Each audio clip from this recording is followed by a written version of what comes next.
दुनिया में जब सबसे ज़्यादा कोरोना के संक्रमित भारत में आने लगे तो लाजमी है कि चर्चा करना।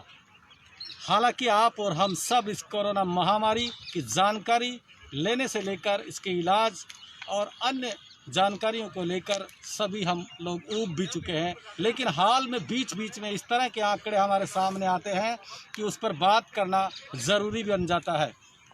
कोरोना महामारी के सर्वाधिक आंकड़े दुनिया में अब भारत में आने लगे हैं, इसलिए चिंता का विषय है। और देखिए, राजस्थान में भी अलवर में 9,000 कोरोना के पॉजिटिव पार कर चुके हैं। आज अलवर में रिकॉर्ड पिछले एक महीने का फिर टूटा है और 260 मरीज एक ही दिन में अभी तक सामने आ चुके हैं। यह आंकड़ा और भी बढ़ सकता है। कोरोना की बात करने के साथ में सारी दुनिया में इम्यूनिटी की बात ज़रूर होती है। बड़े बड़े एक्सपर्ट्स, डॉक्टर्स, विशेषज्ञ अपने अपने तरीके से, कोई दवा के जरिए तो कोई औषधि के जरिए तो कोई शारीरिक फिजिकल एक्सरसाइज के जरिए इम्यूनिटी बढ़ाने की बात करता है। सबकी बातों में दम भी है, लेकिन हमारे साथ में आज कुछ साइकिलिस्ट भी हैं जो रोज़ाना इम्यूनिटी बूस्ट करने के लिए शहर के बाहर और शहर के भीतर कई जगहों पर साइकिल से घूमते हैं, पसीना बहाते हैं। ऐसे युवाओं से आज हम बात करेंगे कि आखिर उनके जहन में ऐसा क्या है और वो दूसरे युवाओं को और अन्य लोगों को क्या मैसेज देना चाहते हैं। ये आंकड़े तो हम आपको रोज़ बताते हैं, चिंता करना ज़रूरी इसलिए नहीं है क्योंकि इन आंकड़ों को जानने के बाद सावधानी रखना ज़्यादा ज़रूरी है। हमारा मकसद भी यही है कि आप ये जानें कि कितना कोरोना का संक्रमण फैल रहा है और इससे बचाव के लिए जो गाइडलाइन है उसका पालन करना बहुत ज़्यादा ज़रूरी है। यही जानकारी देना हमारा इस मकसद होता है, ना कि आपको चिंता में डालना। हम भी यही चाहते हैं कि आप अपनी लाइफ पहले की तरह अच्छी खासी बिताएं, घर और परिवार में खुश रहें, स्वस्थ रहें, पहले की तरह आपकी आजीविका पटरी पर आए, कामकाज दौड़ने लगे। यही सबकी उम्मीदें हैं। कोरोना वैक्सीन महामारी की वैक्सीन आने तक का सबको इंतज़ार है। चलिए हम कुछ युवाओं से, साइकिलिस्ट से बात करते हैं, उनके जहन में क्या है, क्यों वो साइकिल लेकर के रोज़ निकलते हैं, कितना पसीना बहाते हैं, क्या बॉडी में एक्चुअल में इम्यूनिटी बूस्ट हो रही है, ऐसा वो फील करते हैं, या ये सब कहने की बातें। हम कुछ नहीं कहेंगे, सीधा वो कहेंगे। जी, क्या नाम है आपका? मेरा नाम दिग्विजय सिंह है। दिग्विजय? हाँ जी। बड़ा अच्छा नाम है आपका। Thank you. अच्छा, आप रोज़ाना साइकिल चलाते हैं? हाँ जी, डेली चलाते हैं। कोरोना महामारी से पहले भी चलाते थे या अभी चलाने लगे हैं? नहीं, एक्चुअली देखिए कि कोरोना के बाद से ही हम साइकिल चलाना शुरू किया है। अच्छा। उससे पहले वैसे रनिंग वगैरह हो जाती थी, लेकिन इतना नहीं था।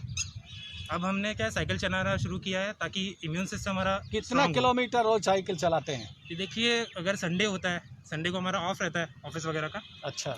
तो डेली निकल जाते हैं हम। संडे को 30 से 40 किलोमीटर हो जाता है रोज? हाँ। अच्छा, और वैसे रूटीन में? रूटीन में अभी तक वैसे इतना टाइम हुआ नहीं है मेरे को साइकिल चलाते हुए। अच्छा। लेकिन टारगेट है कि थोड़ा ज़्यादा बढ़ा है इसको डेली। ऐसे सभी लोगों से, दर्शकों से हमारे से आप उनको ये बताएं कि साइकिल चलाने से कैसे इम्यूनिटी बूस्ट हो रही है, कैसे आप एनर्जेटिक फील कर रहे हैं पहले की तुलना में आज? जी देखिए, साइकिल चलाने से वैसे ही इम्यून सिस्टम आपका स्ट्रांग होगा, जैसे आप योगा करने से होता है जी, जैसे रनिंग करने से होता है, जैसे बाकी एक्सरसाइज जिम में जाने से होता है। मतलब आपका शरीर एकदम एक्टिव रहेगा पूरे दिन, आपको सुस्ती नहीं रहेगी। जी जी। आपके साथ में कितने और आपके साथी इसी तरह ट्रैक पे चलते हैं? मेरे साथ 3-4 साथी हैं जो चलते हैं। आज शायद वो बिजी हैं इसलिए आ नहीं पाए हैं। तो आप ऑफिस भी जाते हैं रोजाना? हाँ जी, और ऑफिस के अलावा भी ये समय निकालते हैं? टाइम कैसे निकालते हैं सुबह सुबह, कभी जैसे आज शाम को टाइम क्या मिला है काम तो। करते हैं? किस मैं एक्चुअली रिलायंस में हूँ, ट्रेनी हूँ, डिपार्टमेंट मैनेजर के लिए। अभी शुरुआत ही है जॉब हाँ की? जी। कोरोना महामारी के दौरान ही आपने जॉब शुरुआत की अभी? जी हाँ। इससे पहले आप स्टडी करके आए थे? हाँ जी, अभी भी हमारा 4th सेमेस्टर रह रहा है जो अच्छा, हाई कोर्ट अच्छा। में है केस। अच्छा अच्छा। ये देखिए, दिग्विजय सिंह, इनके चेहरे पे आप देख सकते हैं उत्साह है, इसीलिए है कि साइकिल चलाते हैं। इनके एक और मित्र भी हैं, उनकी बात भी इन्होंने ही कह दी है।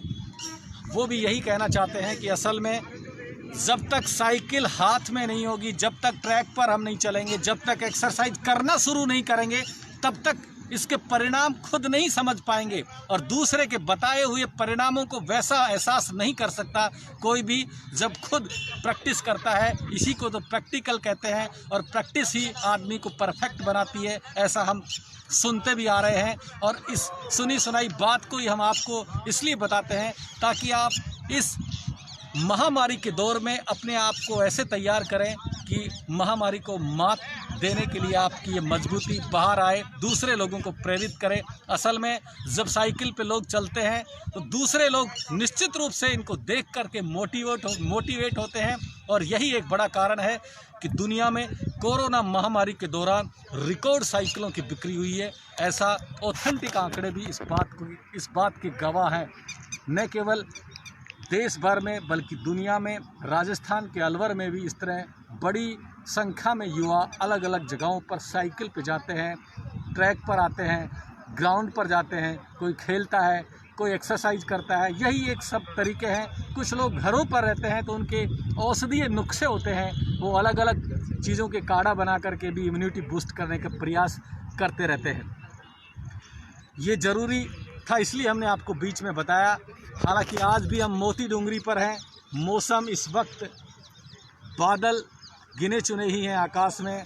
4-5 दिन पहले जैसा मौसम था वैसा अब नहीं है। लगता है अब बारिश का दौर करीब करीब जा चुका है। लेकिन अलवर ज़िले में बारिश इस बार बहुत कम हुई है। सारे के सारे बांध खाली पड़े हैं। तय मानिए कि आगे आने वाली बारिश का सीज़न आने में करीब 10 से 12 माह का वक्त लगेगा। तब तक आप और हमको मौजूदा भूजल में ही काम चलाना पड़ेगा। मतलब बांधों में जितना पानी है इसी को संजो के रखना पड़ेगा, और ये आप और हम सब का फ़र्ज़ भी बनता है। इस तरह की विकट परिस्थितियों में हमें सबका सहयोग भी करना पड़ता है, चाहे पानी बचाने की बात हो, चाहे दूसरे तरीके से किसी का सहयोग करने की बात हो। अब हम सीधे चलते हैं आज के कोरोना के आंकड़ों पर। आंकड़ों से शुरुआत आज हमने इसलिए की है कि आंकड़े बहुत बदल गए हैं आज के, वरना हम रोज़ाना सकारात्मक रूप रखते हुए नई चीज़ों पर फोकस करने का प्रयास करते हैं। कई दिनों तक हमने आपको मौसम की जो झलकियाँ थी, मौसम के अंदाज थे, और इन अरावली की पहाड़ियों के चारों तरफ जैसे भी मनोरमी यानी मन को भाने वाले जो दृश्य थे वो कैमरे की नज़र से आप तक लेकर के आते थे। लेकिन आज आंकड़े ही कुछ इस तरह बदल जाते हैं कि हमें बताना मजबूरी हो जाती है। बहुत सारे लोग ये सोचते हैं निश्चित रूप से कि आखिर ये कोरोना के आंकड़े क्यों बताते हैं इतने ज़्यादा। असल में केवल आपकी सावधानी के लिए हमें बताना पड़ता है, क्योंकि हर आदमी अपनी दिनचर्या में, कामकाज में इतना व्यस्त हो जाता है कि इन सारी चीज़ों को भूल जाता है। और असल में जब शाम के वक्त इस प्लेटफॉर्म पर आते हैं तो तय मानिए कि अगले दिन तक के लिए वो गाइडलाइन की पालना करने के लिए उनका माइंड मेकअप पूरी तरह से तैयार हो जाता है। यही हमारा और आप सबका मकसद भी है कि कैसे भी करके हमें गाइडलाइन की पालना करनी है, और इस कोरोना महामारी को मात देने के लिए सबको एकजुट होकर के प्रयास करने हैं। अब ज़रा गौर कीजिए, आज के 260 कोरोना पॉजिटिव, एकदम से करीब 1 महीने में ये इतना बड़ा आंकड़ा पहली बार आ रहा है, और अभी शाम की रिपोर्ट आना बाकी है। अगर शाम की रिपोर्ट आती है तो ये आंकड़े कहाँ जाएंगे, 300 को तक भी पहुंच सकते हैं, लेकिन अभी तो 200 ही है। सबसे ज़्यादा इन 260 में से अलवर शहर में 100 से अधिक कोरोना संक्रमित आए हैं। आप देखिए कि अलवर शहर वो शहर है जहां प्रशासन लॉकडाउन लगा चुका है, मॉडिफाइड लॉकडाउन लगा चुका है, बाज़ारों को बंद कर चुका है, बाज़ारों का समय बदल चुका है, लेकिन यहाँ कोरोना की रफ्तार पर लगाम नहीं लगा सका, ना प्रशासन ना आमजन। ये भी सत्य बात है कि अगर आम आदमी का सहयोग नहीं मिलेगा तो ये कोरोना की जो रेखा है, जो आंकड़ों का जो ट्रैक है, ये निश्चित रूप से ग्राफ ऊपर की ओर ही जाएगा, नीचे जाने का सवाल नहीं होता है। और असल में चिंता उन लोगों की ज़्यादा हो जाती है जब किसी परिवार में कोई बुजुर्ग कोरोना की चपेट में आ जाता है, या फिर जो कोई दूसरी बीमारी से ग्रसित है।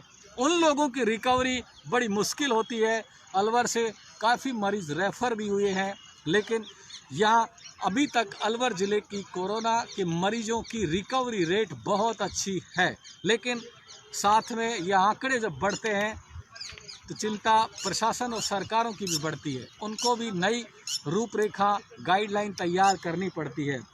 अब ज़रा गौर कर लीजिए एक बार कि आज के 260 में से अलवर शहर से, अकेले अलवर शहर से 104 कोरोना पॉजिटिव आए हैं, भिवाड़ी से 38, थानागाजी से 21 और शाजापुर से 22, किशनगढ़ बास से 10, कोट कासिम से 8, तिजारा से 9, बानसूर से 11, लक्ष्मणगढ़ से 3, खेरली से 7, रामगढ़ से 3, बहरोड से 15, मुंडावर से 6, मालाखेड़ा से 2, रैनी से 1। आप देखिए मुंडावर, बहरोड, शाजापुर इन 3 जगहों से बड़ी संख्या में 60 से अधिक कोरोना पॉजिटिव आए हैं और भिवाड़ी से 38, अलवर शहर से 104। आज थानागाजी में संभवतः पहली बार एक दिन में 21 मरीज आए हैं। इससे पहले थानागाजी में सबसे कम कोरोना का संक्रमण देखा गया है, वहाँ बहुत कम मरीज अभी तक सामने आए थे, लेकिन आज थानागाजी में भी 21 मरीज आ गए हैं।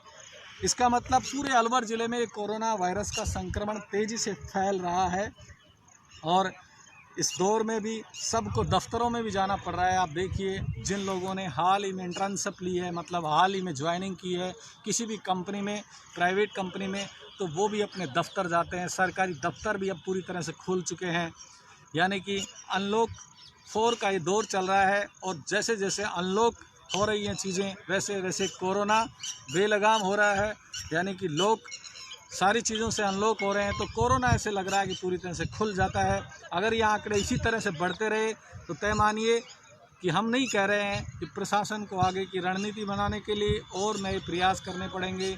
आगे सरकारों की गाइडलाइन आएंगी, केंद्र सरकार की आएंगी, एक्सपर्ट्स की गाइडलाइन आएंगी, ICMR की गाइडलाइन आएंगी, उसके अनुसार प्रशासन को काम करना पड़ेगा। और यही हम रोज़ाना आपको सावचेत करते हैं कि आप और हमें सावधानी रखनी है। कोरोना महामारी से बचने के लिए, अपनों को बचाने के लिए निश्चित रूप से मास्क का प्रयोग करना है। भीड़ भाड़ वाली जगहों पर जाने से बचना ही बेहतर है और अगर जाना भी पड़े तो बहुत सावधानी रखें, दूरी बना करके रखें, किसी के नज़दीक नहीं जाएं। मास्क आपका बहुत बड़ा बचाव करता है।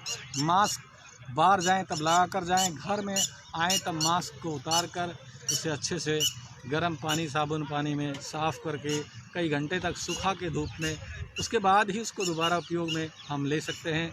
आज 260 आंकड़ा बड़ा है इसलिए दोबारा बताया जाना पड़ रहा है। 260 एक दिन में 9000 से ज़्यादा अब तक अलवर ज़िले में, देश भर में एक दिन में 84,000 से ज़्यादा कोरोना पॉजिटिव आने लगे हैं।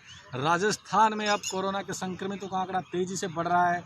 ये आंकड़ा बढ़ रहा है लेकिन आमजन और हमें ज़्यादा चिंता होने की ज़रूरत नहीं है। चिंता से कुछ नहीं होगा, काम हमारा अपना सबका करते रहना है, केवल गाइडलाइन का पालन रखना है ताकि जब तक इसकी कोई वैक्सीन नहीं आए, कोई समाधान नहीं आए, तब हमारी दिनचर्या बराबर चलती रहे। परिवार, घर, देश प्रभावित नहीं हो, क्योंकि एक एक व्यक्ति से ही देश की अर्थव्यवस्था आगे बढ़ेगी। यही हमारा उद्देश्य है कि आम आदमी, गरीब आदमी पहले की तरह खुश रहे, उसकी रोजी रोटी उसे समय पर मिलती रहे। यही सरकारों का उद्देश्य होना चाहिए, यही प्रशासन का है, यही आपका और हमारा भी होना चाहिए इस महामारी के दौर में। आज के लिए इतना ही, कल फिर आपसे ठीक 6 बजे मुलाकात करेंगे। आप देखते रहिए पत्रिका TV, पढ़ते रहिए पत्रिका राजस्थान पत्रिका। कल हम आपसे मुलाकात करते हैं। पत्रिका से मैं धर्मेंद्र यादव, मेरे साथ रोज़ाना की तरह हमारे साथी फोटो जर्नलिस्ट प्रदीप सिंह। जय हिंद।